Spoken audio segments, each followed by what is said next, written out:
But first, I think we start with I don't know where we start with this crew, with this motley crew, but I think we got to talk about the allocations. I did math on the NCAA points. We can start with that if you want. Well, okay, you did math. All right, do your math. I did math. Want to hear this? Sure. I tried playing out what I think are the best possible scenarios for both Michigan and Iowa. Mm-hmm. I gave them both 8 All-Americans, which feels like a lot. That's quite charitable. That's quite. Unless you put them all at 8. Charitable Ben Askren, that's what they call you. I only gave Penn State 6, and they ain't gonna get Penn State.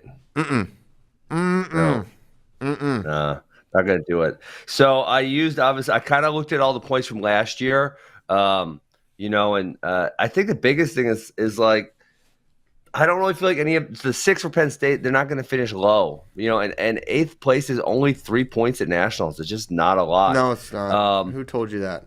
That's not true. What? It's 5.5 points for 8th place. No, it's not. I did the math. No, it's not. You're wrong. It's 3 points. Ben. No, here. Hold on. You're adding in the advancement with the placement, so that I'm correct on this one. So it's 3 points, but obviously you have to get there. So you have to get there from either 2 frontside wins or 1 frontside win and 3 backside wins. A frontside win is a point. A backside win is a 1.5. Or sorry, 0.5 points. The minimum points you can earn at 8 is 5.5. Correct, but the 3rd place is 3 points, and I was going to get into the advancement points before you so rudely cut me off. Okay, why would you not count those points? They're all points that are going to count. Okay, so 8th place is 3 points, and you have advancement. And given you have a bonus point or 2, you could score, say, 7 to 10. And these teams, I guess, when you look at them, they also don't have a ton of this guy's. They don't have a Spencer or a David Taylor or a Ruth, a guy who's going to rack up a bunch of pins. Especially Michigan, the Luan and Amin. I think they could definitely both sneak in low. But they're not going to rack up 3 pins on the way to it. Same thing with Ragusin. Not going to rack up a bunch of pins. I actually think he's probably, of those 3, the most likely to All-American, but he's not going to rack up a whole bunch of bonus points. And now I feel the same way with Iowa. Murin, Caleb Young, Jacob Warner. They ain't going to go out there and pin a bunch of dudes. Yeah. I don't have him All-Americaning. I think that is after his Big Ten performance. I don't either. That's a huge stretch. I don't have Assad All-Americaning. So him and Assad are the 2 that I don't have All-Americaning. And I think there will probably be 2 others, would be my guess. So I think I was charitable. I gave them all possible All-Americans. I don't think them or Michigan get 8. So it's a hard path for them to win. Yes. And I left Big Tens actually kind of more certain that Penn State was going to win. Because I felt that even though Drew didn't wrestle very well, Berge did good. But my whole point has been their Big 5 plus Kirkfleet. And their Big 5 showed up, and even the Brooks loss, you're like, okay, maybe that is replicable, but that Brooks at minimum is going to be 3rd, but is likely going to make the finals and is probably going to win. And so they just have all this stuff. So what you need to run down Penn State is not a lot of placers. You need a lot of guys high on the podium. And Iowa is the team best equipped to get high on the podium. But now they are clearly not healthy. And what does Shane talk about all the time? What matters? How healthy you are. This is obviously not a healthy team. Cassiope forfeits out. You got Kemmer. Shoulder is coming out on the mat. Drake Ayala is clearly not well. So you need to be healthy to do this, to come from behind. And now I just don't see that with Iowa. I mean, very obviously I don't see it. And obviously they were making decisions to prioritize health for NCAA, so I understand that maybe, it'll be a little bit better. But at the same time, if that's the case, if you're not able to complete the conference tournament, I have a hard time thinking the most difficult tournament in the history of wrestling, any category, this is the hardest one, physically on your body. I just don't see that. So I think Penn State is more likely to win now. But I know that Shane Sparks does not agree with that probably. So Shane, I'll give you the next No, word. I 100% agree with you. No question. I mean, I think health to me is so big, and that's why I talk about it all the time.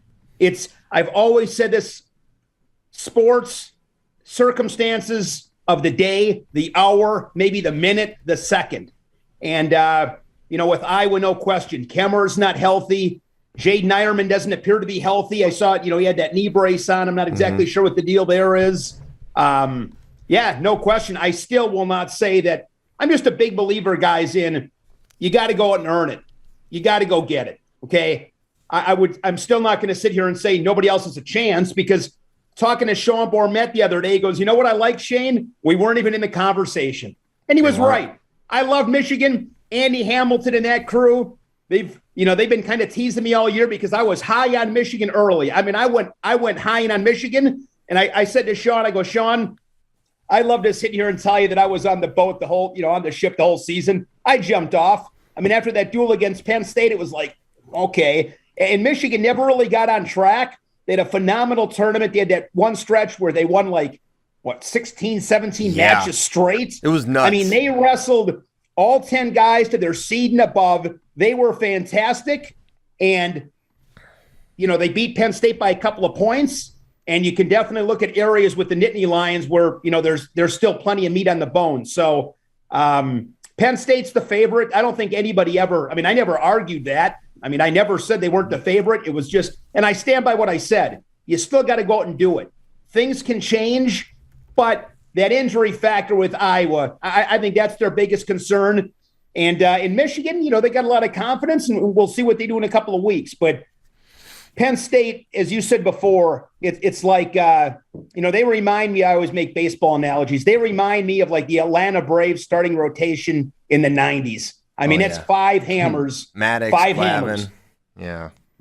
Piles knows. He can name them. Yeah, dude. Everyone, the Braves were like so big in Virginia because all their games were on TBS. So like everyone watched them. I didn't like them, but a lot of Braves fans in Virginia, and they were awesome. You still got to go out and get it done. I mean, that's the best thing about this sport is you still have to do it, period. Got to go do it.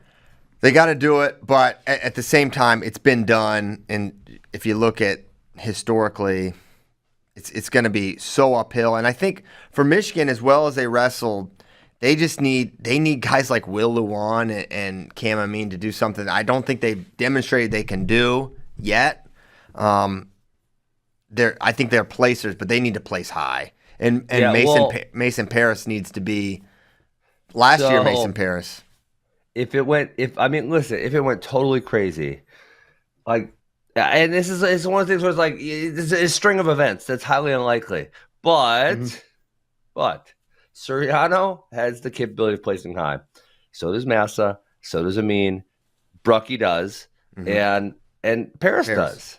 That's 5, right? But then you're like, are they all going to do it? Are they all going to do it? And the likelihood is obviously not, because especially like someone like Brucky's probably going to be like, a 6 seed, 5 seed. Paris is probably going to be a 6 seed, somewhere in there. So it's not as likely. You're going to need something like Kirk Fleet dropping a quarter and then bad round of 12 matchup kind of thing, and he doesn't place. Yeah. And then you're going to need one of the big 5 to totally step on a banana peel. Dean will be the other one. Because the other 4 are not doing it. It would have to be Dean. Yeah, there's no scenario where I can even think. I would truly be shocked if those RBY losing to anyone but Dayton Fix. Come on.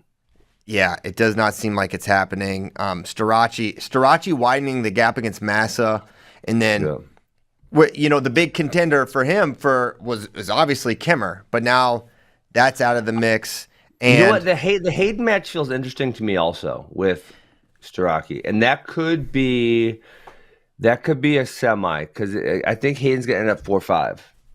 Yeah, that looks like what it's gonna be. I think that would be my prediction. So that is why does that matchup seem like one for you? That why do you think he matches up well? I don't think he's gonna be able to ride him that well. And then Hayden just has a couple real unique things he does offensively that who knows, maybe he can sneak in there, get a takedown or two, and hold them off defensively. Something to that effect. I wonder if he'd be able to get to his hook and like eat up some time there, keep him off his legs. I think it's got to be a one takedown match probably. Maybe he sneaks one late. Can he get Storace tired? Maybe. I don't know. I mean, it's happened. Massa got him tired. He's fine when he's tired, though. I mean, is there anybody in the country that executes better when they're tired? I don't even know if he's tired. But Carter Storace, to me, in deep waters, man, he looks like he's tough. I am so impressed with him. You talk about like the toughest guys, just pure toughness. I'll put Carter Storace in that conversation. Is he tough? Is he on your son-in-law Mount Rushmore by chance? I like Carter Storace. You want to know what I remembered about him?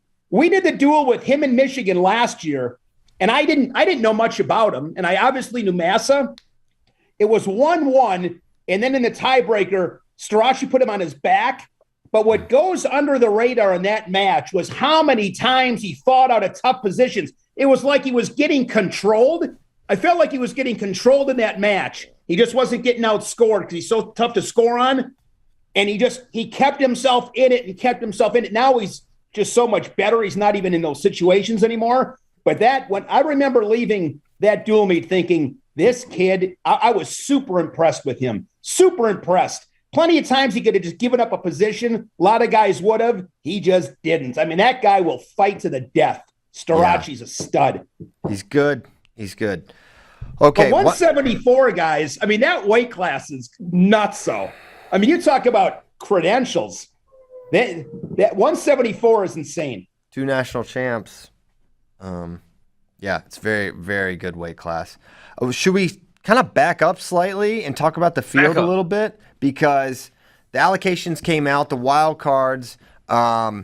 I want you guys to tell me who got screwed on the wild cards, because that's you guys are good at this. Well, I have one. I thought Cale Happel was a little surprising because his Big 12 tournament wasn't actually that bad, and he only lost to I think Alirez and Carter Young, and he had been a top 20 guy all year long. I thought he would have gotten in, but 41 was a crazy one because you had, I think, so many guys not placed. You had 3 top 10-ish guys go 0-2 at conferences. Chad Redd, I think he was 0-2. He certainly did poorly. Keyshawn Clark and one more at 141 did not do well, and that Dresden Simon. And so when you have 3 guys top 10 that need wild cards, then you start to get some really good resumes off the list. JD, you probably have a little more plus context. At 41, like guys like Parker Filius, Zargo didn't make it as well. Other solid guys. I think Zargo's in. Yeah, he's in, but he didn't automatically. Okay, gotcha. He needed the at-large. Gotcha. So they have comparable resumes to a guy like Happel. Maybe not as good of records, but that's because they wrestle in the Big Ten. Yeah, and that's the thing where when you see the complaining online about who should and who shouldn't in like the Big Ten, because the Big Ten got all 14 at 184, and you say, well, that's not right, but dang, really? But yeah, they did. But who's 14th? Help me out with that one. They had 12.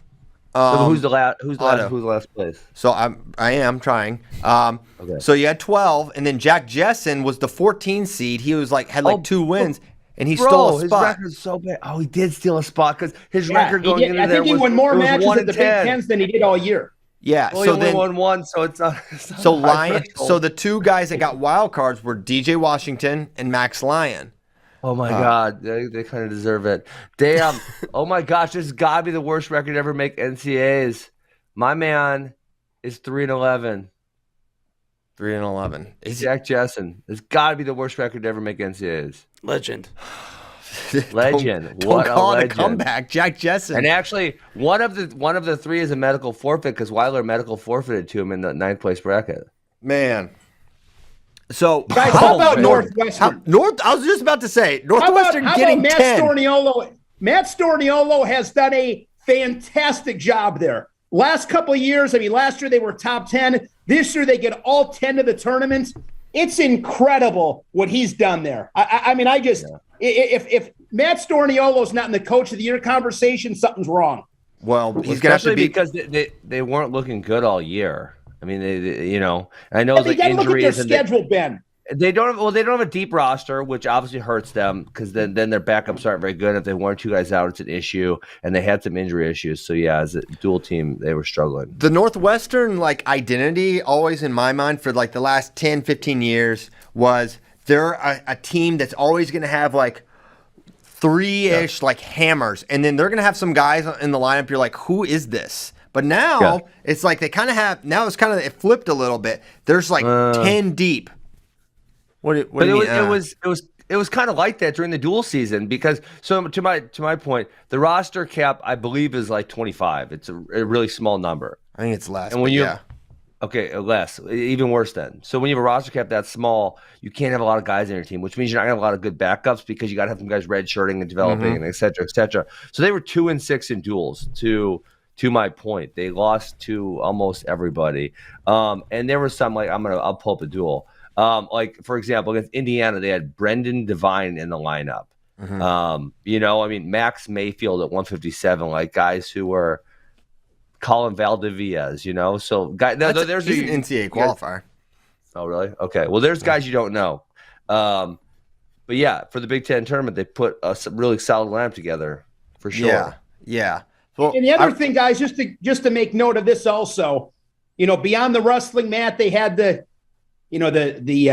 assistant coaches changes, or Jimmy Kennedy ultimately left. There was some of that, we'll call it drama on the program. And Matt Storniolo is a cool, no pun intended, he's a cool cat. And I'm just so impressed with the job he's done. That's a different kind of place to recruit, and he's getting it done. Yeah, it's $58,000 a year to go there. So you're not going to get a lot of guys walking on. You just can't. It's bad enough the roster cap, but then you factor in it's one of the most expensive schools in America, and it's really, really tough. Yes. There's scenarios. I was talking with someone about this yesterday. There's scenarios where guys will get an offer for 80-90% for Northwestern, and it'll be cheaper to walk on at their state school than go to Northwestern. So they have a lot of obstacles. They also have a lot going for it. It's a great school. It's in the Big Ten. Yep. So you can, the money you do have that you can, if you allocate it smartly, you can get some guys. But yeah, I think he just got a contract extension. I believe he did. I believe he recently signed a contract extension. I think in the last few months. He did. Because if I'm the administration at Northwestern, that is getting inked quick, fast, and in a hurry. But I think he just signed an extension. Yeah. And that's good. He's done good. I think Joe Colon is on. Is now on Joe staff Colon there. and Joe Rao. Yep, Joe Colon, Joe Rao, and then of course Andrew Howe. Yep, there he is. There it is. Nice. So that was Northwestern's lucky they got him when they signed him a couple weeks ago, or whatever, because that price tag went up. Yeah, he did a good job. Okay, other things. It's hard for me to get super fired up Me about too. Thank people you. that get their allocations stolen or something. Everybody 30 through 40 basically has very similar resumes. Yeah.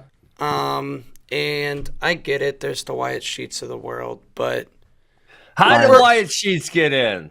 we're talking about guys who are probably going to go 1-2, 2-2 at NCAAs. Obviously some of them are going to score team points. So maybe a guy like Ray Netzel. Wyatt Sheets got in again, though. What the heck? What? I didn't think Wyatt Sheets was going to get in. He's 10-8 this year. He sort of didn't get in last year. Yeah. I understand. Yeah, I didn't think he was getting in this year. Yeah. So I think, yeah. No, Whitlake did not. That's my thought on the whole wild card scenario, because the people that are complaining don't have much of a leg to stand on, because they're saying, okay, well, these guys did bad at conferences and they're getting in, but you also didn't do well at conferences. That's why you're not in. So If you don't get an allocation, then what does it fall back on? It falls back on your resume and your regular season. So you can't like play the conference angle when you didn't qualify at conferences. And then now we're just left with basically regular season. That's why we have the at-larges. Okay, so you look at the whole body of work. And it gets hard to compare sometimes. And the Big Ten, you get some bad records for sure. And you get some really bad tournament records because you're only wrestling good guys in certain scenarios. You're only whereas that's not the case in other conferences where the conferences. A lot of teams, but very few not as many of the guys are elite.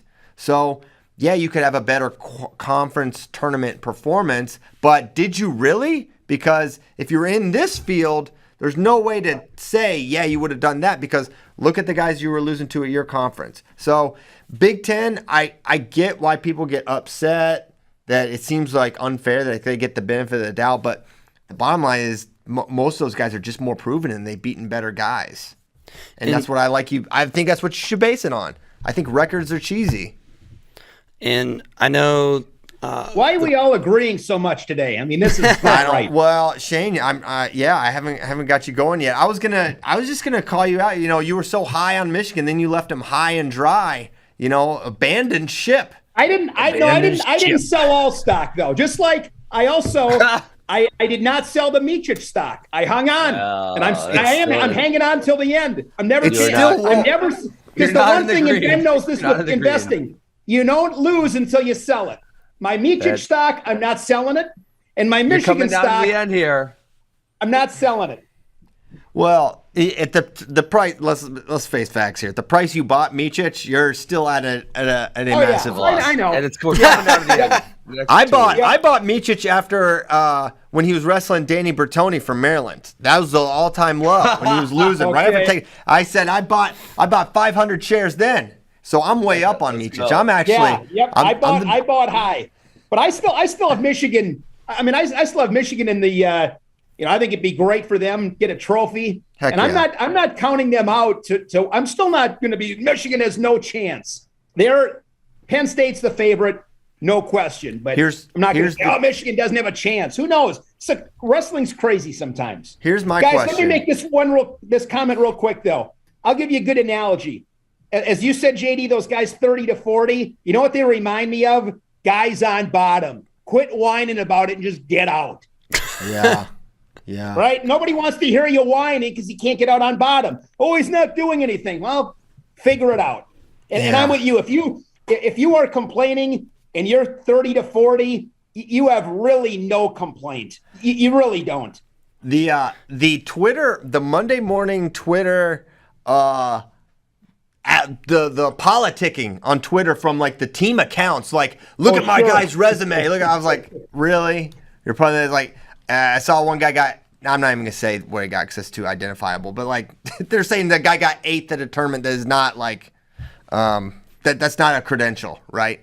So I thought, I was like, man, I don't know about this. I don't like that. It's like you're trying to influence the team to get. Or the seeders or the rankers or whoever makes guys, let me ask you this. What are your feelings on the like how the wrestling field is selected compared to other sports?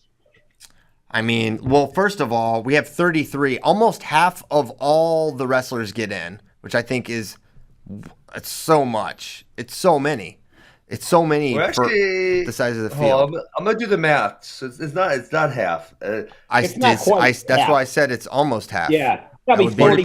41%. Yeah, that would be. Yeah, that's almost half. So, I don't need your sass, Christian. You brought the sass. I said almost half. You had to get out your calculator. I just wanted to get an exact number. Piles. I just want an exact number. That's all I want. You're yeah, you and Caleb. And hey, what time is it? Too. Caleb will be like, hey, what time is it? Or Caleb will be like, what time is it? I was like, 8 o'clock. Caleb will be like, 7:55. Okay, dude. All right, man. Got it. It's 7:55, Ben. So a lot of the field already gets in. So I think I like how we pick it. I don't know. How could we improve it? What would be a better way? I'm not sure. Yeah, I'm not sure. I brought up the regional qualifier format for 4 qualifiers, 8 teams each. 8 qualifiers from each. I think that'd be cool. I don't know why I hate it, but I just do. I like the conferences. I don't You know. can still have a conference tournament tournaments are great. Yeah, I don't know. just for a conference title, not Oh, good. a qualifier. Although that does put a lot of wear and tear on a body, obviously. Also, we saw. All this wear and tear, you big old baby. I'm used to wrestling 45 match seasons. Yeah, I can't wrestle 20 matches. Babies. that is true, but JD is right. That would be the number one complaint. Another tournament. That's what I'm saying. Yeah, We gotta a wrestle late more. tournament. A late We tournament. actually have to wrestle. We actually got to wrestle. Hold the phone here. We Yeah, actually got to wrestle. a radical notion. Speaking of that's actual man. wrestling, I know some people. The Penn crowd was upset because Antracian at 184 wrestled out the AWA tournament, and they were politicking for him to get in, but obviously they went with the Big Ten guys, and Max Lyon and DJ Washington both forfeited the 9th place match The to 13th, no, the get in. 13th So place match. neither one of them took a loss to the other. So This is why they gotta remove the forfeit gimmick. yeah, You got to do forfeit something gimmick. with that. I don't know what the answer is to that. I have no clue, but that has got to get fixed somehow. It's such a bad look. It is, and it just. Yeah, I mean, we went into it at length yesterday. I think, Yeah, we don't need to get into it again. yeah, We don't it's. need to do it. But Weiler's and Tracy's best win. I feel the same as you. Like, hey, he's got all these. He's not really any good wins. Like, be better. he has some questionable losses. I mean, they all do. At this, All do. At this, you're it's- very much getting into the weeds when you're looking at resumes of guys, 30 through 40 or whatever. yeah, and Even higher, 25 and below. It's very Yeah. it's really hard. I mean, at some point, you're just looking at guys who have all beaten and lost to each other, and you have to make a call. And I think it's easier just to go with the guys who have It the best kind of comes wins. down to this too, guys. Like if a guy's, let's say he's 35th or whatever, and he doesn't get in, when the national tournament is over 2 months later, is anybody going, yeah, I mean, Aaron Brooks won it, but he's lucky so-and-so didn't get in. Like, really? Yeah. I mean, it's silly. Silly. The thing is, the for thing a is- lot of these programs, like it is a true benchmark, like how many Yes. qualifiers That's it. you get, and I don't think that should be dismissed. I mean, it's not all about winning. It's sometimes it's like how many guys did we get through? We had 2 a year ago, and we got 4 and 5. That is very meaningful growth for a program. So I'm not being dismissive of how insane it is to qualify for NCAAs. It's tough, but I can't get too up in arms. Like I don't think anyone is getting like overly slighted. I do think Capel should have probably got in, but I'm not gonna like that's where I'm at. grandstand. It's and it's very important for individuals.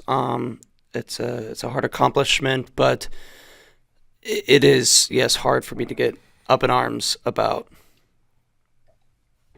Yeah. Yeah. Hey, let's talk about the Big 12 tournament because we didn't get to talk about that at all. We didn't get to yesterday. talk about much. It was Big Ten Radio Live yesterday, but It's all don't good. worry. To bring like some it. more balance, we brought in Big Ten's number one commentator to bring in some other conference analysis. But no, Ben, kick off the Big 12. Some of your takeaways. I'm sure you were watching intently. You Hey. almost had 3 back-to-back AWA conference champions. Peyton was right there. Peyton blew it. We talked about it.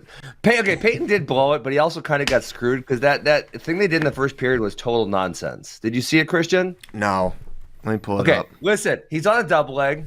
They give him a takedown, and then he does the gimmick where he takes the hands off the leg so he doesn't get called for stalling, right? Right. And then they call stalemate about 8 seconds later, and then they wave off the takedown. And there was only 2 seconds left in the period, so He could have finished it. It would have been 2-0. So yeah, at any point, if they didn't tell me he got the 2, he would have been working harder to finish the takedown. But they told me he had the 2, so he just chilled there because he didn't want to get called for stalling. And then he got 0 points. But yes, he still pretty shouldn't have bad. given him a takedown at the end. Yeah, Mizzou, I was so depressed after session 1 because Mizzou wrestled really poorly. Yeah. And then the second session, they were on freaking fire. So they came back and won it. Oklahoma actually had a really good tournament too, They which love was Big 12s. Again. They They live for love Big Big 12s. 12s because they did not have a good season. And Oklahoma State had a good finals. They got a couple champs, but they took fourth place, which is, we looked it up, their worst conference finish of all time. They have What? one other fourth place. Really? Yes, one other in history. Oh my The god, worst. Yes. that is wild. I would not have. Yes. I mean, I guess it makes sense. First of all, it used to be a very small conference, so it would have been hard Yeah, to 8 finish teams. outside Uh-huh. the top 4. But then also, they've been so good It's for been so good, long. Yeah. Well, Big 12. I mean, that's the health of the Big 12 is notable. I mean, it's a really good conference. I'm looking at Yes. the brackets. You know, we knew it was good, tough conference, but then when you saw all the brackets come out, you're like, whoa, there's some deep ways. There's some 7, 8 seeds that are tough outs. Yes, absolutely. So let's start at 25. Cardinale, I picked Teskey. He did make the finals. did. But Cardinale's tough, dude. He hammered Mastro 9-2. He hammered Teskey 8-3. I mean, he's almost a guy where I'm saying, like, hey, can this guy maybe pull an upset or two at NCAAs? He kind of impressed me last year. And Zeke Moisey. Oh. that would be wild. That story did that not end one? as well as it started. Yeah. He, I think he can go with the Courtneys. I think he's interesting against a Glory. I know Shane may pull his hair out, but I think he could go with the Cardinale's Glory. a stud. You And what guys makes still him, have I him mean, down at he was off the 13 mat though. for 7 months. I talked to Bradkey yesterday. He was off the mat for 7 months, he said. Yeah, he had shoulder surgery, and Yeah. you're like, how's he going to be when he comes back? He's probably better. So he's 14-1, and you guys have him. You guys have him at 13 in your rankings. I think because of his previous AA, he's going to get seated significantly higher than that. Yeah, that's very low. Why y'all I'm guessing straight hate it? hating on Killian? Yeah, what's up? Because he didn't wrestle for like the entire year. And then he did, and then he did not wrestle in the finals at Southern Scuffle, and then he took a bunch more time off and then came back. He did have a good Big 12 tournament, though. So, yeah, you're probably right. He probably will have a good seed. Yeah. So, but yeah, he could go with, obviously, as good as Vito looked, he ain't going with Vito. He ain't going Suriano. But, yeah, like that Courtney, Barnett, Schroeder, McKee, like, he can go with them dudes for sure. Yeah. I completely agree with that. I see him having a nice tournament. He's really good. So, yeah, but Mastro gets third. Teskey makes the finals. 33, Dayton Dwayne. Talk a little Dayton. I think kind of next topic. Next topic. Mastro impressed me because he was in some really tight matches and he figured out how to get it done. So he had Certain in the quarters. He had a tough wrestle back against Lamont and the tough wrestle back against Prada, and he got it done. Yes. That impressed me that he wrestled back. Honestly, I did. Yes. I did not anticipate that. Dayton Dwayne, 141. next topic. Man, you know what? The thing with 41 and Alirez, and I said it last week before the show. You double picked. Not I cool. double picked, so I was right again, but not really because Alirez has been someone. If you've listened to the show a lot, I picked him to win so many tournaments, and it just doesn't. He doesn't win them. He's kind of always in it, but he doesn't quite put. So I You've was like, said that before, though, and then he has not won. I just want to point that out, where you've said, I'm not going to pick Aliris this time because I always pick him and he loses. and I didn't pick him. Really, I double picked. If you double pick, you don't pick. And I'm saying you've double picked that before with that same I line, and double that pick hasn't every show, worked. guys. I'm not It taking counts. credit. I'm not taking credit for being right. I just I've seen him coming. I thought he's really good. I was like, maybe he's just a guy who's gonna have these flashes and beat some good guys, but never put a full 4 matches together at a tournament. And he sure enough did. You got to remember he is young, right? It's not like he's a senior or junior. No, it's like Alirez. What year is I he? think he's a sophomore, Gotta be third redshirt or fourth year in sophomore. college. I mean, it makes it so weird, but I think it's just either third or fourth year in college. Yeah, I think he's probably a sophomore for like eligibility wise though. Let's see. I will tell you this: third year. It's I his think third year in so. college. Third year in college. Okay. Yes. So I thought he looked really good in what was a good. quite tough weight. He picked him apart. It was Hart in the final, right? Yeah. So he went 7. This way was tough, and especially because you had Carter Young and and Ian Parker getting knocked off early, like really early. So Alirez beat Cale Happel, Clay Carlson, and Alan Hart. Yeah. So what do you think about The tournament. Oh, I have a technical question because I'm always very impressed with Alirez's finishing on his single leg and how he can go from really low to high. Oh, it's coffee delivery for Ben. Sorry, and I got to actually, you know what? My wife came in clutch here. You can tell him. I forgot my charger up there, so I only had 3% left. She came in super clutch. Wow. I was going to leave and go get the charge. Man. All right, so yeah, he shelves that up and he knocks it over the other side. You know that I really can't. What I can't figure out is how a guy getting his leg lifted. And listen, this is not one person. This is many of these dudes. Yeah. So if you imagine when they bring that leg up, if you leave your leg, if the defensive man leaves his leg on the outside of the body, that trip becomes really effective. And then also when you land, you're kind of in a Turk-ish. You're not in a good spot. Not in a good spot. So all you got to do, and they're at your knee, so it's not like they can control the bottom of your leg, right? Your bottom of your leg can move freely. You just put your foot by their nuts, right? And then you lean your body forward a little bit, and they can't knock you backwards anymore.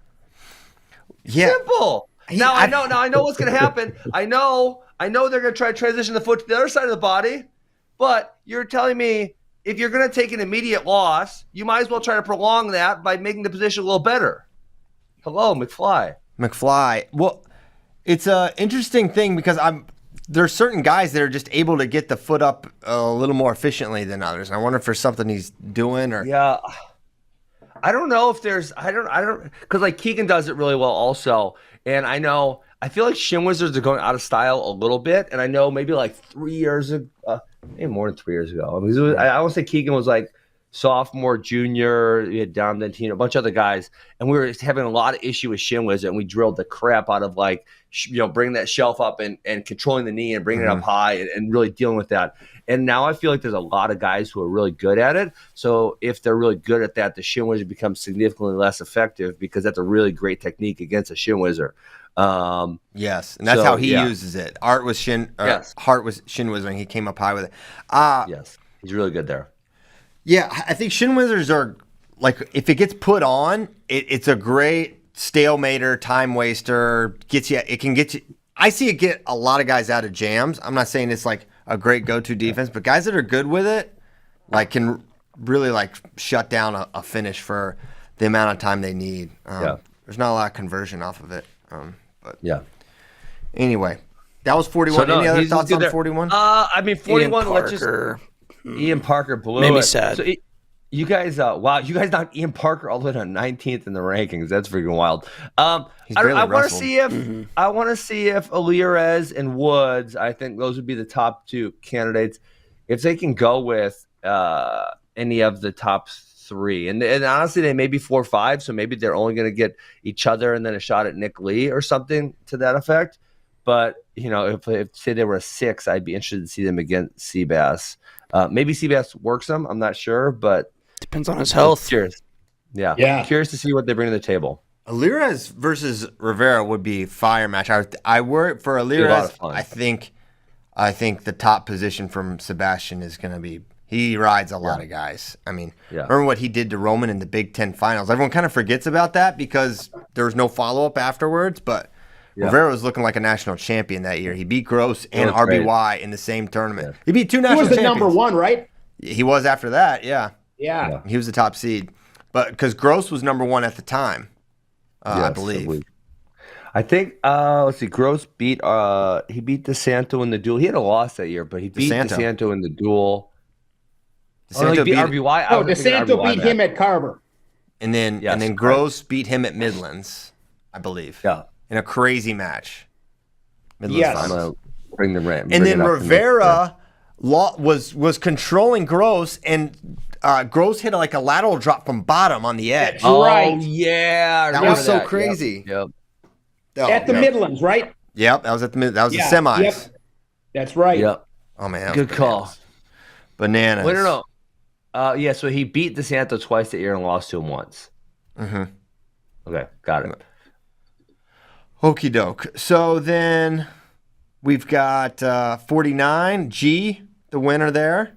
He was Party partying man. on dudes during the tournament. He was doing like stall fist, raising the rough, all kinds of shenanigans. Mostly He's had against a really Robuto. good year. Tell him, JD. We were watching it. He He was was wild. It was great. Party City Well, I for think, for G. didn't he just announce he's having a baby, having a little boy? I think. Yeah. If I remember didn't right. see I thought that. I saw yeah, something. yeah, where he's with his girlfriend is with child. okay, so that gives you a little extra motivation, I'm sure. Well, yeah. I He's mean, had a the other good thing year. that, yeah, I brought up JD. I said when we were in the watch party, I said, you know, he's had some. I think it's kind of publicly known, but life not good lifestyle habits, and maybe that led to some negative things. He actually kind of talked about that in that one interview and how his life's more on track. And he wrestles really hard in all those matches, which is not maybe something we saw out of him before. Like he was after McDougald in the finals. He wasn't able to get a takedown, but he was really going after him hard. Deegan blew it against McDougald, too, in the semifinal. It happened. And my guy Colin Real Budo comes through and takes third place. You guys were harassing me last week about it. Me, not so much. No. And you said he was going to win. Yeah, you say he's gonna win. Well, he almost won. He almost You were won. wrong. How about you trumping almost up your? won. You were wrong. And then he got Place. partied on in the semis. Okay. It was really unfortunate. But Robuto did have a good tournament. Beat Yes. Deegan for third. Okay. Then there's 57. David Carr he's a next topicer. Next topic. Certainly Yes, for next topicer. Keegan. Gloat about your boy. What'd you think? That was a great match. no, Peyton Peyton Hall Hall's a made it. gangster. Yeah, Peyton Hall's good. He made it closer than it was the last time, so it's 13-7. Where is Peyton Hall going to end up seed wise? So I think this bracket goes Evan 1, Keegan 2, Marinelli 3, Griffith 4, Mitty 5, Cartwright 6. Anyone disagree with that? I don't know about Griffith exactly, but yeah, I think that Those spiritually would be the main guys. is close. I wonder with Hall, the exchange. There's a key exchange in this that it certainly changed the matches at the end. I think it was at the end of the second. Ben, is Ben still there? You look frozen. Did his laptop die? Look at him, poor It guy. might be. When the your problem wife, is when when he your plugged wife in the forgets. charger, he didn't put it in the right outlet. Oh no. Well, I want to talk to him. Let's skip 65 and keep moving up, and then I'll circle back to the question because it's technical in nature, and I want him to describe what happened because it was a really cool exchange. 74 we sort of talked about, and it was a. I could there hear he you is. guys. I could hear you the whole time. It was really weird. I could hear you. Okay, you were frozen. No, weird. Okay, so I want to talk about this Keegan exchange with Hall. Where I wish we Hall, could watch it. That would be a lot of fun. I know it'd be a blast. It was like a reattack double. Hall was in so deep, and then Keegan kind of like sort of did a half cartwheel into him, and then came back the other way. and then came back the other way and scored kind of easy. Well, It's but tough to then that it wasn't exchange. easy. It was he went cartwheel one way, and then when you feel the resistance, you come back the other way, and then Hall did like a go behind, and Keegan stood up and then twisted and then hit a go behind on him. Yeah, So it was really good. Jaden Cox is calling me. I don't know. Oh yeah. I'm gonna talk to him tonight about super match. I'll tell him I'm on FRL. Yeah. Good flex there, Ben. With Jada. He's going FaceTime audio with it, not just call. This is gonna be. Well, it's gonna be personal. I don't know why I did that, but I really like that because sometimes in my basement I don't get good cell service, so a lot of times I go FaceTime audio, but I didn't call him first. Okay. Yeah. I'm glad we got that cleared up. So we talked about 65. Any other thoughts on just how you think Keegan's wrestling? If we've got another year, we have more data on Keegan now that he's wrestled more Division I matches. Yeah, Not his best conference tournament. Only had one bonus point, which was unfortunate, but I think he'd be ready to come nationals. What do you think are the restrictions, or what do you think's going on there? I don't know. He'll be fine. What's the girlfriend situation? Well, he was in Madison. Actually, one thing, you want to hear something funny? I was going to tell you this, and I'll just tell you live on air. Okay. It was so funny. So I Don't went to the embarrass state tournament. Keegan. No, it won't be embarrassing at Keegan. Okay. I mean, I'm not really necessarily embarrassed anyway. It was just kind of, it was funny to me. Yeah. So we got a box at the state tournament. All the AWA coaches are in the box, right? Well, Keegan and Ellis, who both wrestled at Mizzou, they came up. They wanted to see their girlfriends and, watch some wrestling. So they did. Well, so obviously we got a bunch of guys who wrestle on the Wisconsin team. So all the college guys are, stopping by and saying what's up. And so this one kid, Liam, comes in. He's in college. And then his dad comes in talking to me. And then all of a sudden, Hamidi walks in. And I kind of I was talking to this guy. I see it out of the corner of my eye. And Keegan's right behind me. And then, I saw Hamidi, looked. And then, I was trying to make eye contact with the dad when I was talking to him. And I looked back, and he's gone. Like a ghost. Hamidi just walked in and saw Keegan and left? I don't know what he saw, but I saw him walk in. He takes 4 steps in. I look back at the dad, and then he's gone. So whatever. He's nice. I want to talk to him. I don't know why he left. Man, because you'd have been like, hey, y'all two scrap right now. Everyone wants to see it. Wrestle. Let's go. Max is wrestling. I put it on. Max and Keegan were wrestling. I put it on Instagram. That's a crazy match. Yeah. Who do you think are the tougher on the matchups? same side, though. Yeah, I agree. I think one's going to be a 4-5 and one's going to be a 2-3. Yeah. But the match is possible still if it could happen on the backside or I sure hope that's not the case. I hope it's not the case. Obviously, that would be. Hey, my prediction about Marinelli could very much come true though, because if Hamidi were to lose in the 4-5 match and Marinelli were to lose in the semi, they're going to be on opposite sides. They would then wrestle in the Conti semi, and I called Marinelli to win in the duel, Marinelli to win at conference, and Hamidi to win on the backside of nationals. Could happen. Could happen. What was Really that Big Ten? 3-2? Yeah, 3-2. It's close. It was very close. I mean, He's Hamidi good, just man. can't hand fight hard enough to get in on. I mean, and there's not a lot of people as good as Marinelli, obviously, right? But even on Karchula, he wasn't getting in super clean a lot. So those guys who have that, and they're obviously really high-end guys, but that's something he probably will need to improve upon. Yeah, draw will be big for a guy like Dean. Who is the tougher matchup for Keegan, in your opinion? I mean, Evan looks great right now. He kind of worked Griffith at conference. He looked really awesome. He did get a little over-aggressive. I think he got reversed at the second, maybe. And Marinelli's a tough out, right? He's really good. I think Marinelli's path to victory, and I said this when they were maybe going to wrestle at the Cleese Duels, is it's 3-2. It's shut it down. Don't let Keegan get into any scrambles and win that way. Yeah. I think so. I have a hard time. Man, I honestly have a hard time envisioning a takedown in that match, to be honest with you. Unless it goes into overtime and then there's so much more time. But I see Keegan having a hard time generating just because he's going to get hand fought like crazy. And I don't see – I mean, look at what we saw with Amin. He was not trying to even take down Cam Amin. So that's what who was bitching about that in our question. I think it was questions for friends maybe. I don't know. We didn't get to any yesterday because Jordan. Yesterday's question. There was one today. Okay. Yeah, there was one. Let me see. I'll just ask it because since you brought it up. I'm gonna get there. Dang it, I can't find it. There's too many questions. Oh, right here. It was that knucklehead that came on. You guys let him do Wisconsin rankings. I had to roast his ass. Luke. You guys spent an hour complaining about Matt returns after that bout in the ballpark. Marinelli's 7-minute collar time push was infinitely more egregious. How does someone draw a 2-stall call on his opponent without executing a single move? Well, because Marinelli knows the rules and he knows how stalling is called, fair or not. It's wrong. It's not action. Yeah. It's not. You do need to stay in the mat, but also we should be more looking for attacks. Now, the other thing is So the matchup was worse here. I'll give you the worst one here. I don't know if you watched it, Christian, but me and JD did, and we were complaining about it, was Colton Schultz and Gas Tank Gary. Dude, Colton Schultz is just pushing. Just push, and he is a great pusher.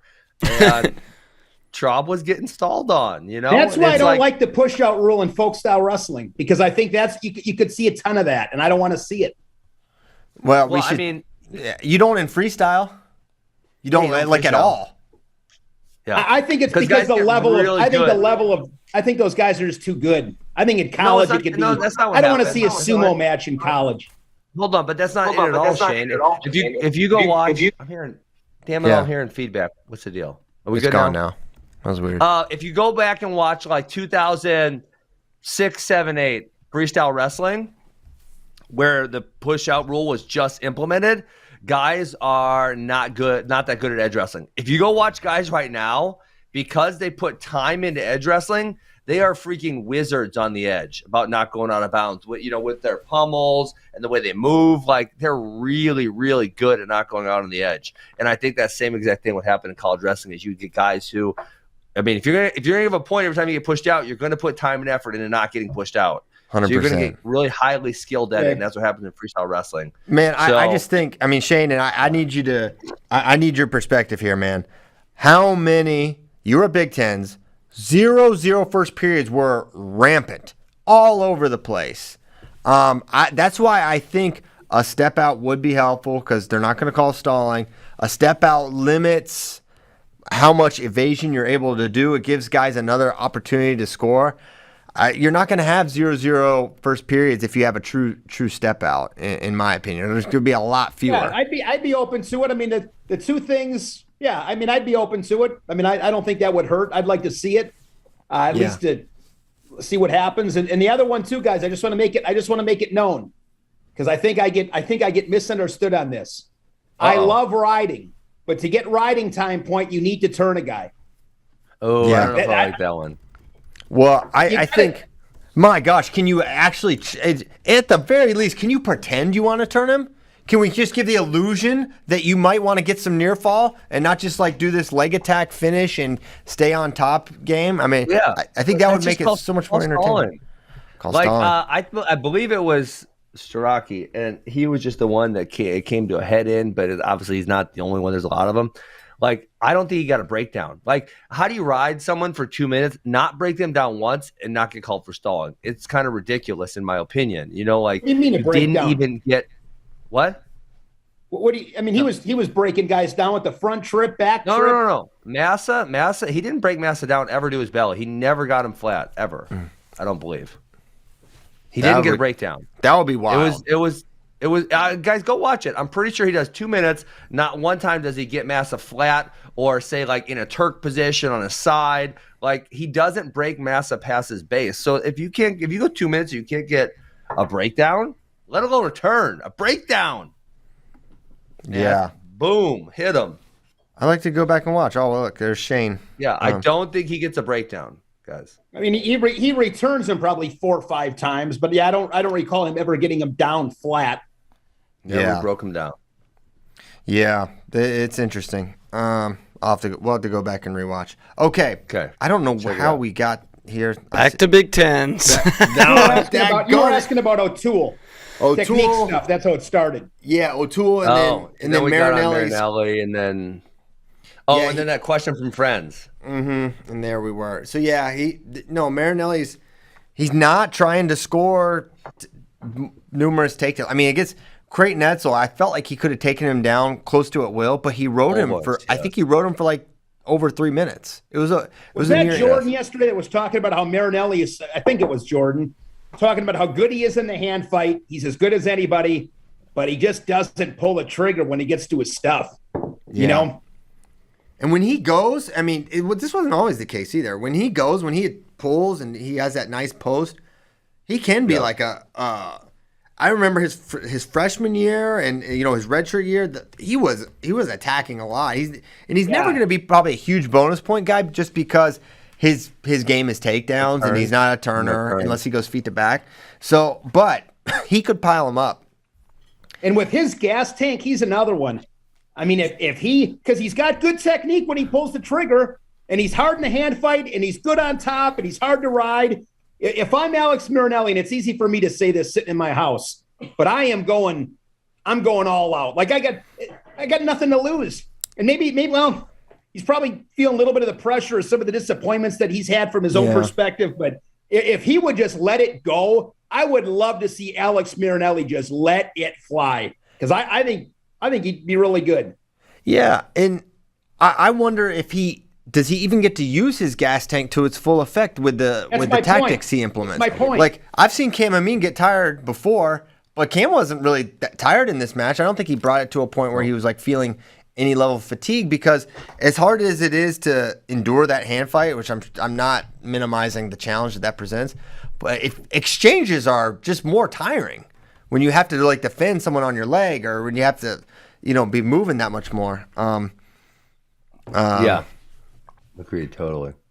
So yeah, but you know what? Maybe he turns it on for this one. I think that's unlikely. Yeah. All right, back to the Big 12. We talked Mako Plot. What do we think about that? That double leg is sort of weird. I went back and watched. Oh, what about Whitlake not qualifying? Yeah, I kind of thought he would get in, but then I guess I forgot how little he had wrestled this year, and he had taken some losses and had struggled to put a resume together. I think it's because he was like in and out of the lineup instead of like out for a really huge chunk. At least that's my memory. Yeah, is why I thought he would get in. But yeah, he's definitely one of the better guys left behind. But I'm not sure if his resume merits his inclusion. You know who else? I think Tanner Cook got left behind, and he is electric. He went. He's nuts. What did he do, JD? That one morning, it was something mixer. So he did. It was Gator Bacon. He went Gator Bacon, and then he went mixer, 3 in a row, like back to back to back. It was. I went to Brookings. I don't remember if that was January, December, for one of their duels with you and I asked him like, dude, like, how'd you get this weird pen or B pen kind of style? And he was like, well, I went to Cornell to play soccer and then joined the wrestling team and kept getting my butt kicked. So I just started trying to pin people. That's pretty cool. It's one way to develop a style. Yeah, he's nuts. He beat Whitlake. Yeah. At the conference tournament. Valencia also had to steal a spot from somebody at that weight. Oh, yeah, that too. He is, man, the Anthony Valencia, I don't know if there's a bigger mystery to me in, I'm thinking back, like 2014, 15, what he was able to do in freestyle. You want to talk about the freestyle folk style thing. Wow, it's just what a difference, right? Mm-hmm. And so much of what he did in freestyle seemed like it would translate, but it has not. Like leg attacks are good, and double legging guys. I don't even think he has the same pop he used to have in his double leg. I mean, I remember him running through Andrew Howe and like double legging his head through their chest and just folding. Yeah. Like these are guys that Burroughs had runs with Howe, like where he challenged him, and he's running through him. Tyler Caldwell running through him, tech following Tyler Caldwell, and I don't know what it is, but it's just he'll always be a mystery to me, because it's not like he destroys guys on their feet and then he gets ridden forever and that's why he loses. He just gets turned. He's not good on bottom. That's a fact, but he's not piling up the takedowns like you would expect. And I don't understand it. Okay, let's talk this Mako plot match. I mean, my biggest contention was I could honestly see it not being called 2, but the problem when you call it 2 is that then you essentially tell the top guy, hey, you already got the takedown. You don't have to work anymore. And so they stop working because they have the takedown. Mm-hmm. That's the issue. It's not like it was on an edge and they get to freeze it and then go back, like. They should do jiu-jitsu where they put him back. In the position. Fight. Drag him into the middle of the mat. I think that double leg position is really weird because he was doubled off. He was sort of on the hip, but they were basically like parallel with each other. He wasn't like teed off or anything. He wasn't like out to the side, and Plot had like a Chirella grip around the leg, I think. No, not a Chirella, because that wouldn't make sense if the head's on the outside. Okay. Yeah. So, I mean, yeah. So I really think, and there's a couple scramble positions which I think they hold too much. This would be one of them. If there's a double leg and the head's on the outside, even if they're locked in the crotch, most likely that should be 2. Not every single time, but majority should probably be 2. And then you get the bottom guy to let go, and then wrestling keeps happening, and they're not in this like stalemate type position for a long time. The other one that drives me crazy is when the bottom man reaches back like through his legs, and so it's not bottom because I guess they're in a scramble. Yeah. But reaches back through his legs and has a hold of the leg that's in between his legs. Mm-hmm. Right, the other guy's all the way behind him, and the referees won't call 2. And because then what happens here is they end up like in a stalemate position, or if the top guy tries to really drive over it, a lot of times it ends up in a leg pass where their knees are then intertwined like this, right? The feet are hooked on the other hip, and then there's so many knee injuries in that position. Like that is the most likely position to get injured. And it's so funny because there's all these people when they're on a single leg and they're all yelling knee, and like, bro, no one's knee ever gets hurt from there. Shut the heck up. Like, but when their legs are twisted, dude, knees get hurt all the time there, and they never stop it. It's super annoying. So if they just called 2, the bottom guy would then bail. They wouldn't have that then proceeding scramble. And most likely the guy is not only is he behind your arms, he's behind your legs too. He's all the way behind you. Right. Just call it 2. Then they'll base out, then we'll wrestle. We'll be done with it. And it'll take away a whole bunch of problems. Yeah, I think they should just clarify that position. The leg through behind both arms. I think that should be a takedown, personally. Yeah. It is Do you sort guys of in know freestyle. Dustin Plott at all? Not really. Not really. I maybe have talked to him once, but I don't know him. He seems like a cool guy, that guy. I don't know if it's the teeth or what the deal is, but he just looks like a bad dude. He seems like a fun guy to sit back and, I just picture that. He's just intriguing to me. Very Oklahoman. He's super Oklahoma. Very, definite certified tough guy for sure. Yes, he definitely is. 84, Parker Keckheisen. Looks great. I loved it. He's a top 4 seed. Yeah, he will be. Kent was able to get to the finals, beating number 3 Samuelson and 2 Coleman. So that was, I thought that was pretty impressive. And then Keegan Moore knocks out Dakota Gear. I don't know why Marcus can't beat Kent. Yeah. So after their first match, I was like 2 or 3 times, right? Yeah. After their last match, I was like, okay, Coleman will never lose this guy again. He's got thrown to his back, and then he destroyed him, right? And it's like, okay, 1 move match, and then he was better. But no, but also I will say, coming into this year, I don't think any of us were like, if you had said this match was happening, you'd be like, we would have thought hard about it, like, that'll be a good competitive match. I feel like Coleman has just been a little more impressive, and Kent had some down performances, but did come back for 3rd. Majored Gear. Yeah, he did. Yeah, Gear looked rough. Yeah. 97. Steve 97. Buchanan. This is such a good bracket. Oh my goodness. It really is. Yeah. Bastida loses to Buchanan. But go back before that. Bastida Elam in the quarters was awesome. Bastida, obviously Rocky Elam's a Missouri guy. Bastida was pushing him hard, and Rocky Elam had a bloody nose, and then Bastida kept calling for stalling whenever he had to get his nose plugged. So much blood time. That's so much funny. blood time. I hate blood time. You know what happened? The Ed Scott Austin O'Connor match. O'Connor's match. Blood all over his white his singlet. looked polka dotted. He had so much of Ed Scott's blood on him. I mean, it was something else.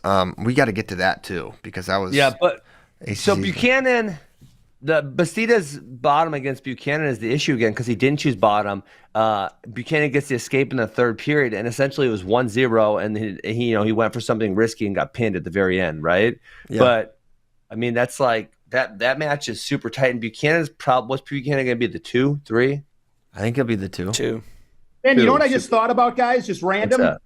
And I'm not saying this is going to happen, but allow me to brag about Wisconsin. You got Let's go, O'Toole. Wisconsin. Well, you got O'Toole. Well, you know this, Ben, but all you guys. But you could have O'Toole, Keckheisen, Buchanan. Freaking all 3 Wisconsin guys. Yeah. Barnett's likely All-American, and Mako's got an outside Shane's chance. saying champs. I'm saying. I mean, there's a chance that can happen. I mean, let's do it. Right? I'm in. Be kind of crazy. And I mean, all those guys are actually pretty young. I mean, Keegan and Parker are freshmen eligibility wise. I think Buchanan's a sophomore. Yeah. Yep. Man, I hope I want Mark Branch to have a national champion so bad. I just think That'd be awesome. I think he's done such a good job. Feels like hopefully one of these years Buchanan can do it. I don't know if it'll be this year, but I feel like this could be a good opportunity. A fast twitchless 197. Fast He's got as good of a chance as anybody. Although, fast twitch, this guy was balling out of control in Las Vegas. Dude, I was not aware of that till JD brought it up. No, Shane, that's I can't imagine. I mean, obviously, that I'm sure he had a lot of fun, and that's something you want to do when you're 20 and 21 years old. But Big 12's is right over there. It's an hour down the road, and he has ditched your team. Like, I don't know. I like Ferrari a lot, but I don't. That was not a good look. Yeah, it's Christian. I texted you yesterday, and I think I need to set up the visual for you just so you can thoroughly enjoy this. Like, can you imagine if a reporter would ask John Smith at the conference, like, "Hey, John, hey, here's AJ's Instagram," and he's just clicking through the story. Can you comment on this? Like, can you imagine John's response? It would have been all-time hilarious. I would have died laughing. Because he's always honest. He just shot you straight, John Smith is always honest. Always. Yes. At least Do my you conversation. want to be sad in Tulsa or happy in Vegas? He should be team. My God, John Smith's answer would have been epic. Yeah, because he'd have shot you straight for sure. Yeah. So Buchanan. I mean, I wonder 197 what that is great. conversation's like. I mean, I wonder. I mean, I have no idea why he was in Vegas, how he got there, if he had any kind of clear. I don't know how that all works, but I wonder how that conversation goes. At whatever point it's had. It's probably one of those things. AJ's not in the room right now. He's probably not, training. He's recovering. Yeah. Apparently he was having surgery of some kind. He seems he's doing well, living well, I guess. But yes. I think he's probably not with the team in a full-time sense. He's not practicing. He's probably not able to practice. So kind of outside of mind, probably just went. I would imagine it wasn't like, hey, can I go to Vegas? I think he probably just went, if I had to guess. I don't think John would have said, yeah, go. Like, he probably just went, yeah. Yeah, that's what I would anticipate. Okay, 197 though. This bracket was so good. So Pence upset Jake Woodley and didn't pin him. He actually beat him. He's an upset gremlin. He beat Buchanan this year too. He is but he's tough. Hurt. He got hurt in the Sloan match. So I don't know what his health's going to be going in because he'd be like a 23 or something. You'd be like, I don't really want that 23 off the bat. Yeah, there could be some landmine seeds for sure. There always are. I don't know where he'll slot. And then Bastida lost to Woodley 1-0. So essentially, I'm gonna call the Buchanan loss 1-0 because he just tried going for something in the last 10 seconds. Mm-hmm. And the Woodley's 1-0. So he's like right there with the best guys. And he's probably gonna get like I don't know. I feel like he's gonna get somewhere between like an 8 and a 12 seed. Are you talking about Rocky? No. Bastida. Oh. I think he'll be a little bit higher because of his win over Warner. Yeah, that's going to jack him up. Really think so? Sure. Even though he finished a little bit. Good win. He's probably in that 10 range, right? Yeah. I mean, 197's got so many hammers. Who are Bastida's losses? He did lose to Salas Allred earlier in the year. That's not good. But guess what? And you'll see it tonight. Losses don't matter. Remember this. Yeah. They don't. And I say that, and you're like, well, yeah, they do. No, they are not factored in. The only way they come up is with coach's rank, which secondarily, or, win percentage. It can mess it up. But, if you're 18-1 with a loss to Silas Allred or 18-1 with a loss to Jacob Warner, it's in the win percentage, it's the same. It's totally agnostic to you losing to a non-qualifier, a not good guy outside the field. It's a weird thing that here's something really weird, Christian. Rankers, double rankers delight. Bastida's beaten Elam twice. Elam's beaten Woodley twice. Woodley's beaten Bastida twice. Yeah, what a rankers delight that is. Delightful, I would say. 3, 4, and 5 at conference. So Elam 3rd, Woodley 4th. Bastida 5th. We actually, on Flow, went Bastida top of that pack because Woodley also lost to Pence. Yeah. Yeah, Bastida's got the best win of the bunch. That's fair. Okay, and then heavyweight, our guy Wyatt Hendrickson continues to... You guys are going a little too... Hold on. Are you guys, JD, are you and the other rankers being paid off by the Big Ten? Because I just noticed... At 197, you went Dean Buchanan, okay, but then you went Schultz, Bruckey, Warner, Caffey. Then Bastida, Elam, Woodley, and you guys did that also at what was the other weight you did that at? Where you went all the Big Ten guys, and then you went except the Big 12 Buchanan. guys. Well, okay, here we go. At 25, you go Caffey's too high. Barnett, Schroeder, McKee, D'Agostino, Hildebrandt, Heiselman, Ayala. That's 7 Big Ten guys in a row, and then you go Cardinal, Mastro, Teskey. Cardinal lost to Terrakina. Hold on. Cardinal, Mastro, Teskey, Lamont, Certain. So you essentially went 7 Big Ten guys in a row, then 5 Big 12 guys in a row. That's weird. Those Big Ten guys kind of can't do any cannibalize each mixing other, so here. they get the better wins. No mixing. There's no mixing in here. It's here and then here. There's no. You were not jamming these things up a little bit. What's up? Okay, yeah. No Intertangle. Let's do some mixing in here. Yeah, yeah, that's a good point, Ben. Christian wants to do some mixing too. I love to mix it. Yeah, but I mean, Ayala beats Certain. Mm-hmm. Right? I mean, I don't know what you would – I mean, I get your point. I just don't know what I don't know if it's wrong. Well, I would have to look more deeply into 97 I definitely feel like is you know what you should let Ben do? You should let Ben join you and Spay in the rankings next year. Oh, God, I wish I had time for that. I mean, takes Ayala forever. obviously didn't finish conference, so that can be harmful to his seed. That is harmful. That does harm. Okay. Harm. Can we talk about Hendrickson? Do you want to? Oh my God, he's a savage! And that Big 12 ref that wouldn't call the pin, you're John Smith's in your pocket because we already that fired was a him. Effing 7-second pin, for God's sakes! Holy moly, how could you not call that? Hendrickson's a wrecking machine. Put him at 2, 3, 6, or 7. He's meeting Gable in the finals. Let's go. No way. He wouldn't. Let's go. Well, he may not fall. I don't know where they're going to put him. Christian, how was that? You were in Lincoln over the weekend. How was it when when Gable went, kind of like, was that split second, like nearly at his back? The whole place goes he crazy. almost got decked. Everyone screamed. Man. Everyone was like, ah! It was the same on the watch party. Yeah. Yeah. Funny. Oh, man. He's just messing around. Classic mess around. Well, he tilted him up in the duel last time. I mean, he did whatever he wanted. Hey, he's trying a little too hard for that tilt. Yeah. Maybe a little risky. Maybe we shouldn't do that. He doesn't know. Listen, everything he does works. So it's like hard to.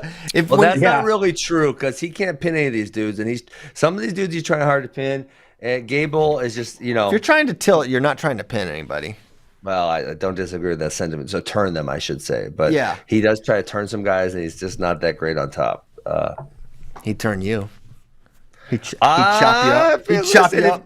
I don't know. If he can't turn my man Orndorff, he might not turn me. He'd keep you in the pocket, brother. We could do it. We'll do it. We'll do a minute turn contest. Bring him down to Wisconsin. Okay. Turn me. I'm not saying I take him down or nothing, but you go to him. Listen, in these circumstances, you go to a Gable. You in Bader style. Yeah, man. Bader style. Okay. So I'm happy you guys moved Hendrickson up to 9. That's a good start. I mean, we should have went all the way to 2 probably because he's gonna wreck some dudes. Put him at 2, 3, 6, or 7. Sam Barber getting All-American. They haven't had one since All-American. All-American. He's wrecking dudes. He's bringing the heat. It's going to be tough to win the weight class, but I'd love to see him get. I didn't say win. All-American. I said make the finals. Ben had Matt Cathell over Brent Metcalf in 2009 because he was undefeated with bonus points. You guys are ridiculous. Are you guys being ridiculous? Have you watched Wyatt Hendrickson? He's good. He wrestled. He even got taken down, put on his back, and it was kind of scary for a second against Serber. 4-0, no problem. He just comes back and brings the heat on him. He hit him with that classic Oklahoma State. Why does no one else do this move from the crackdown? It's a good move. I don't know why no one else does it. It's literally. I don't know if John Smith has copyrighted this move. It's like no one else is allowed to even try this. It's very basic. It's not like super complex. Well, if you just execute it properly. Yeah, it's like I have the DVD. John teaches it. It's not that it's not that complicated. You can do it. It's great from the crack. That's another thing. Like, I mean, Oklahoma State is like crackdown masters too, because that was like John probably scored more points. I bet John Smith scored more points from his high crotch crackdown than his low single, or it was close. His elbow control high crotch is really high level. Yes, very good.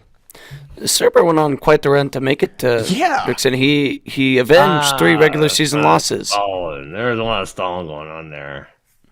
In that match against Serber Schuyler, I was really annoyed they didn't call stalling on Serber. I didn't say it was impressive. He didn't say he was impressed. I just said he avenged 3 regular season losses. Okay. That's a run. Actually, yeah, I was impressed. But yeah, the Serber hate must stop. Just go watch the finals. Go watch him and Schuyler in the semis.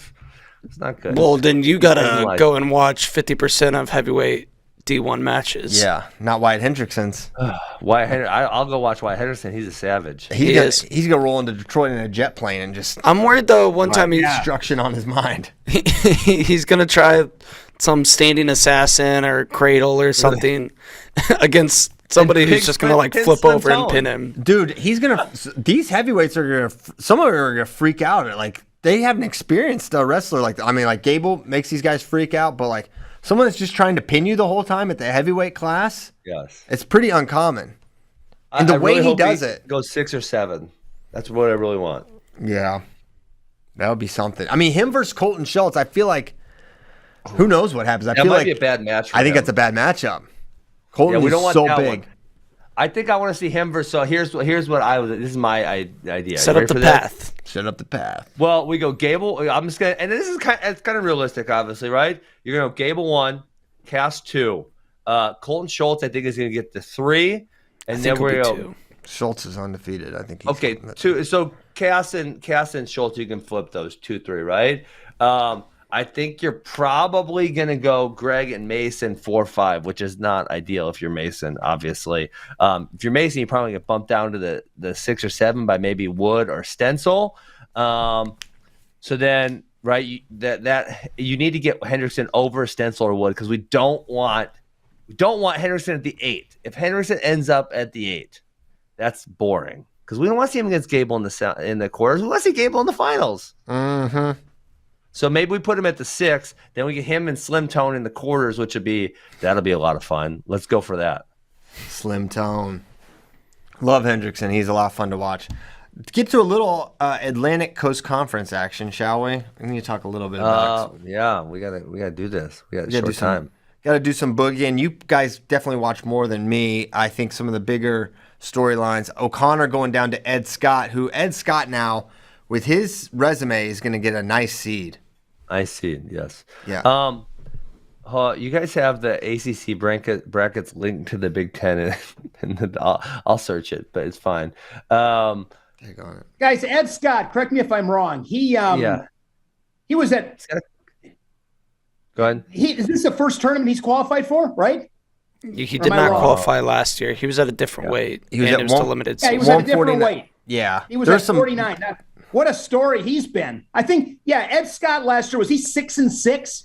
Something like that, yeah. Yeah, but the ACC was real. I mean, Ed Scott's good. The ACC he was good really last year, too. It was just good last year. He did not wrestle poorly. It was a stupid qualification process. And it was. You remember? Oh my gosh! Don't even get me started. Antonian, O'Connor. I mean, that was a tough. Milner. That was a tough conference. Do you remember, guys? Do you remember how they determined the conference allocations last year?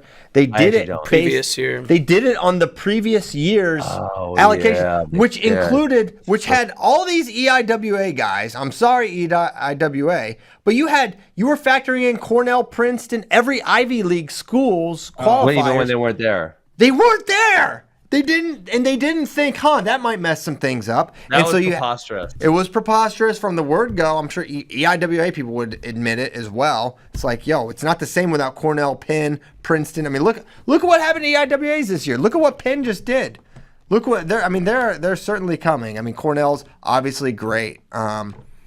Princeton. So that was nonsense. So that's why you had some Ed Scotts and types with good years, limited resumes, sitting at home when they certainly should have been in the field, one of the 33 best guys. Absolutely. Anywho. 25. We said after Latona beat him again, the way he was wrestling, we're like, okay, I guess Camacho just can't beat him. And then, just when you thought, Camacho gets it done, gets the one takedown and takes out Sam Latona. And Go ahead. These guys, Christian, these guys could be back because these guys were 2-3 last year. So like, they could still. I mean, I think they're both hurting off the scale. So in that in the round of 16, because I think they'll both probably end up somewhere. Let's say like 13 to 20 is probably where they'll be seated. They could be a tough matchup. So like a 3 matches up with a 14, right? Or a 5 versus I think a 12. Like that could be a not so good matchup tough matchup for those guys. Also remember at NCAAs, it's even though those 25s round 1, they get extra time off the scale with the tournament because they have that whole pigtail round, which takes forever. So they get probably another hour or so of recovery. Pigtail's only 10 matches. I know, but there's just a lot of fanfare. It just takes a while. But I think in tournaments it's either 2 or 2.5 hours. In duels it's 1 hour. 2 hours tournaments, 1 hour duel. Yeah, plus don't besmirch the pigtail round. Greatest round in wrestling. No, it's only 10 matches. That's only 1 match and then 2 more matches, and then they go. Where they get extra time is when if it's at 25 because it's a 45-minute break. If you're wrestling the pigtail, well, actually that's always the number 1 now because it's not moved around. It's always 33, 32. Yes. So the number ones have to then wait 45 minutes. Yeah. They took a silly round, the pigtails, and made it even more difficult to watch when it's 32 versus 33. It used to be you would get some, except every now and again, Joe Smith's wrestling in that round. That's nonsense. Yeah, hey, so 25 is kind of like, you guys have Latona Camacho. I said 12 to 20 or something like that. You guys have them at 18, 19, but there's some, I feel like when you go below, say, Courtney, so Barnett, I feel like he's really good, but he is kind of vulnerable against certain matchups. Certainly. And McKee is for sure, right? He got killed by Dylan Shaver. And then you go like all the way down like Tarakini at 21, Prada, Latona, Camacho. Like those guys are good. There's upset potential there, big time. I agree. I think there's there's potential for. It'll be interesting because. In one way, it won't look volatile because there's like 2 monsters and Glory and Courtney. So like, I don't know if that top 4 can get disrupted, but I feel like there can be total chaos from 3-4 on is potential because these guys, if they're right, if Camacho puts it together, if Latona puts it together, there's a Cardinal. Cardinal's good. Cardinal's good, but he could have a good seed too. He might just be seated high. Yeah. Okay. 33. I don't know if there's much to talk about at that weight. No, I don't think so. ACC. It's pretty much chalk. Yeah. Like we expected. Right. 41. It was Cole Matthews, right? Also, he's been the best guy. The story here is Keyshawn Clark barbecuing. Correct. Yeah. So his seed will be harmed. He was a spot stealer with the at large. Yeah, that's crazy that he lost to the Cedeno guy. Came back into 3rd place, which I gotta say I didn't know who this dude was going into the tournament. Yeah, I'm not sure I do even still. I'll be honest. I watched him wrestle once, so now I know who he is. Now you know. 149, we had Tariq. The weird, kind of scary moment with the concussion. Seriously. It was like Matt returned Granby from Andonian and he landed right on his head. But then he ended up extending his lead after that. He looked great. He looked really good. The head injury thing's weird because you would normally think you see a guy days like that, they would just stop it, but they rarely don't. Guys get their bell rung and they give him a second and then they're fine. And he was clearly fine to compete. Well, and what was weird was he got his head hit and he kind of wrestled through the position, and then they got up and they cleared, and then he kind of like boom, it was sort of scary, but glad he's okay. He's going to be the 2, I'm sure. Undefeated, very strong season. Excited to watch him. 57, Ed Scott. Man, and O'Connor really doesn't look healthy. No, he was limping hard. So earlier in the match I didn't quite notice it, but later on it seemed like it was more apparent. He's not healthy, so it'd be interesting to see where they seed him because him not healthy, he could get upset by one of those guys that are a little bit lower ranked if he's not full go. Where do you have him ranked, Jermichael? 7. He is 7. I don't know which if is generous. that's generous because he's lost to Peyton, he's lost to Ed, Wow. and I don't know who he's beaten. I can tell This you. year. Say it real fast. No, you couldn't. It's impossible. No one knows. Hey, I said, when are you guys gonna? You guys need to acquire WrestleStat because I use their website so much. You guys should do that. Well, I don't. Yeah. No. Yeah. we. Yeah. Never mind. It's already done. Okay, got it. He beat Model. He beat Model. That's his best win. Model, and yeah, he might be way lower seated. Well, Model beat Brayton Lee, who beat Caleb Young, who beat Ryan Deacon, who beat David Carr. So I don't think they do that type of could thing. be the one. Jake Keating. He got a Jake Keating win. Jake Keating's pretty good. He beat Ed Scott. Isaac Cleary. Oh yeah. Yeah, so he's got a couple. Yeah, he might be down there a little bit. Yeah, he could. I could see him 10 or worse. Yeah, for potentially. Okay. Right. 65. Wenzel wins easy. Next topic. And then Mackay gets OW. He beats Hayden in the match. I didn't get to watch this match yet. I still haven't seen it. I didn't get to either. What? How did you get the why didn't we takedown? watch that? Why didn't we watch that? Because JD? it was early in the morning. And there was so much going on Were or you eating something. tacos? Oh, because we didn't start. No, we didn't start till. Dude, we did an 8.5 hour day. It was. I was so tired by the end. I did not want to be there the last hour. So. Wimpy Ben Askren. Wimpy Ben Askren. I wanted to quit. I was trying to call it a day after Wick vs. Griffith. Yeah. Okay, Wick vs. Griffith. We're done. We don't need to be here. Yeah. But they made us work it out all the way to the end. That's good. We finish what we start. See, this media game's not for the faint of heart. You know, you can be trained Gotta and be fight tough. and do all this stuff, but there's a different level of focus. So Mackay. But this bracket, okay, hold on. Go through the scores, Christian, because Lout only beat Fine Silver 3-2. We said Fine Silver was kind of a sneaky guy there. And Hidley only beat Fine Silver 7-6. He's good. So, yeah, Fine Silver's going to be a little lower in the bracket, and he's kind of a tough out also. Very classy. The finest of silver. 84. Man, I don't know what's up with Hunter Bolin. He lost to Kane again. You stop.